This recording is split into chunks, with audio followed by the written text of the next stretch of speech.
Yeah, so my name's Matthew, and I'm here in my home. So last Friday, or actually probably 2 Fridays ago now, we had the fire come through. So I guess I'm in the Rural Fire Service, so I went to that fire, saw it when it started, and I guess I came home and said, look, if we can't put it out up there, it's going to come. I'd say what I think contributed to this house being saved is I came home with the attitude of just, it is going to come, not if it's going to come, maybe it's going to come, roll the dice.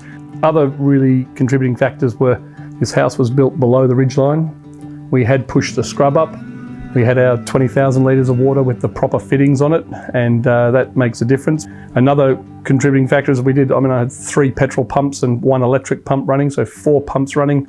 I had drums of water laid out. I had sprinklers on everything, timber. I think also relationships with the neighbours too. So the trust we have, even I was off fighting fires further west, and we were falling back as they come through. But even then, my neighbours was here. My wife was there, looking, keeping us updated, and so we had a good. They're all the things that I think contributed to a successful save. This is a little pump, and they're pretty handy. They're very portable. And this is 1,000 litres. I had 2 fittings on this. I had a hose and I had a sprinkler system. So this thing just ticked over idle, just wetted this all down, had everything wet under here, just dripping water everywhere. I refilled it from the big one. I had lines up here as well. Even this these tanks, I've moved one of them back here now, but this berm, I kicked over drums, so this was actually full of water. So the idea, anything coming down here. The other thing is I told the guys who set up here, I said, this is your first safe refuge behind these berms. Behind here, under the house, in the cellar. So even that was, that people felt very safe that they had places to if the fireball came in, they knew where they're going to be, not get burnt. A lot of the time you go there, there's plenty of water.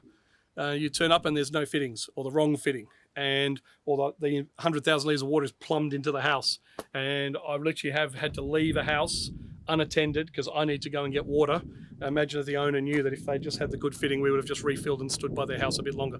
House was saved and everything, or 2 houses were saved, but just that little weak point where we got to go and get more water to put your house out. So I can't stress, even if you leave the pump out and it's all set up, we can, the one place I defended, the guy had a pump in a dam just running, and we just could walk up, put it in, put it back on the ground. It was just recirculating. So all while it's hot, we had water, and it's good. It's good to be set up. Okay, this is the modern requirement. So when you in the modern world, there's 65 mil Storts fitting, and this tank is actually the overflow from the drinking water. It was never going to fill, so I literally went to the creek and filled it up, knowing that these guys will never overfill to fill it up with rainwater. And even telling people, putting labels on it. I mean, some people just spray paint, this is full. So I know of a save of a house in a recent fire where the firefighters turned up and said, if that tank's full, we'll fight this fire. And it was, and they did.